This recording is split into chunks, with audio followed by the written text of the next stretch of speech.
Today we're getting into English grammar. Now, I know it can sound a bit dry sometimes, Yeah, it gets a bad rap. but our sources suggest it's actually, well, surprisingly logical.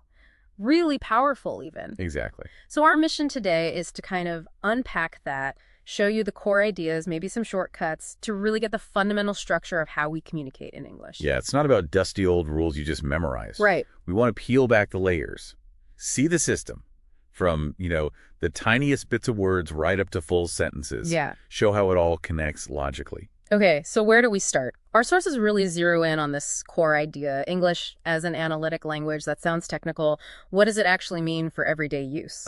It's fundamental. Basically, it means English relies very heavily on word order to make sense. Okay. And also on those little words, function words like in, on, at, the. Unlike, say, Latin or Russian, where you change word endings a lot, that's inflection. English mostly keeps the words themselves the same. So the order you put them in, that becomes absolutely critical. So if the order is that important, what happens when, you mess it up? Well, things can go from clear to just gobbledygook really fast. Ah, right. Think about dog bites man versus man bites dog. Same words, totally different meaning, purely based on order. A classic example. It's something like a misplaced modifier. It's not just bad style.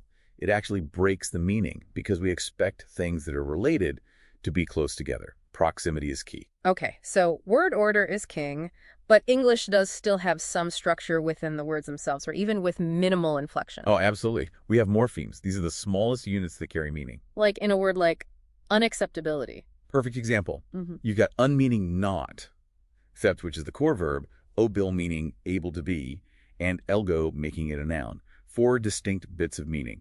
And just as a quick aside for those curious, even one morpheme, like the one for plural, can sound different. Think cats with an S sound versus dogs with a Z sound. Ah, I never thought about that. Those variations are called allomorphs.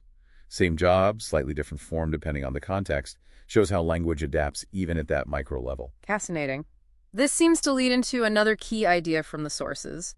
This split between open and closed classes of words. Yes, a really important distinction. It shows where English is flexible and where it's stable. So open classes are? Those are your content words. Yeah. Nouns, verbs, adjectives, adverbs. Think table, run, happy, quickly. This class is constantly changing.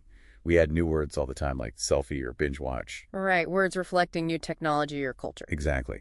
But then you have the closed classes. These are the function words. Pronouns, he, she, it. Prepositions, in, on, under. Conjunctions, and, but, or. Structural words. Precisely.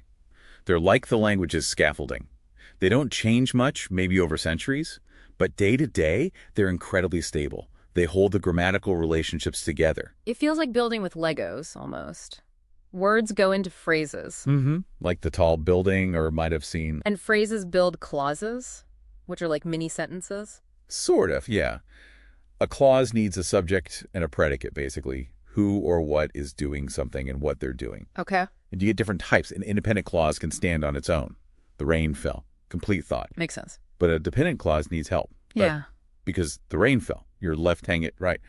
It needs an independent clause to complete the idea, like, because the rain fell, we stayed inside. Got it. So that's how we build complexity. What about conveying nuance, like time and stuff like that? Ah, the English verb tense system. It's actually quite sophisticated. It's not just when something happens, but also it's character. It's finished, ongoing, repeated. Can you give an example? Sure. Compare, she read 10 books last year. That just states a completed fact in the past versus she has read 10 books this year. That has read implies completion up to now, maybe with a sense of achievement. Okay. Or she was reading when I called. That emphasizes the ongoing nature of the action at that past moment. It's different from just she read when I called. I see. So subtle shifts in the verb phrase change the focus. Exactly.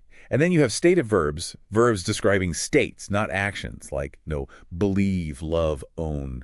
We usually don't say, I am knowing the answer or he is owning a car. Because it's a state, not an action in progress. Right. The state just is. So with word order being so vital and these nuances in verbs, where does punctuation fit in? Is it just rules for writing? Oh, it's much more than that, especially for an analytic language like English. Punctuation and capitalization are crucial visual cues. They guide the reader through the structure. Well, think about commas. They separate items in a list, sure, but they also separate clauses, set off introductory phrases. They manage the relationships between parts of the sentence. Without them, ambiguity creeps in fast. And capitalization. Signals proper nouns, Sarah versus girl, France versus country. It tells you this is a specific named entity.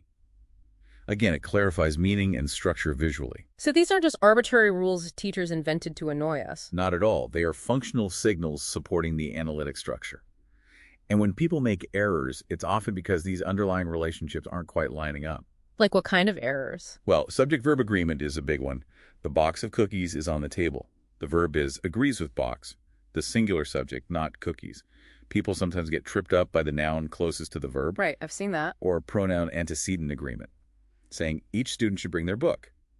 Technically, each student is singular, so traditional grammar would prefer his or her book, though their is becoming more common now. Language change in action. Exactly. And things like comma splices, joining two independent clauses with just a comma, like he ran fast, he won the race. That's structurally a run-on, because the comma isn't strong enough to join two complete thoughts like that. You need a semicolon or a conjunction like and. So these errors really highlight how the system is supposed to work. It's functional. Precisely. It's about clarity and signaling relationships correctly within the sentence structure. Which brings up an interesting point. These rules, are they absolute? That's a great question. The reality is English grammar exists on a spectrum, a continuum of what we call register, from very formal written English to very informal spoken English. Okay. And this highlights a tension. There's prescriptive grammar, the kind you find in style guides, the shoulds and should nots. The textbook rules. Right. And then there's descriptive grammar, which is how linguists study language. They describe how people actually use it, warts and all, without judgment. So things like ain't, or ending sentences with prepositions, or using wanna. From a descriptive view, those aren't necessarily wrong. They're features of certain dialects or informal registers. They might be considered non-standard in formal writing, but they are patterned, rule-governed parts of the language system for many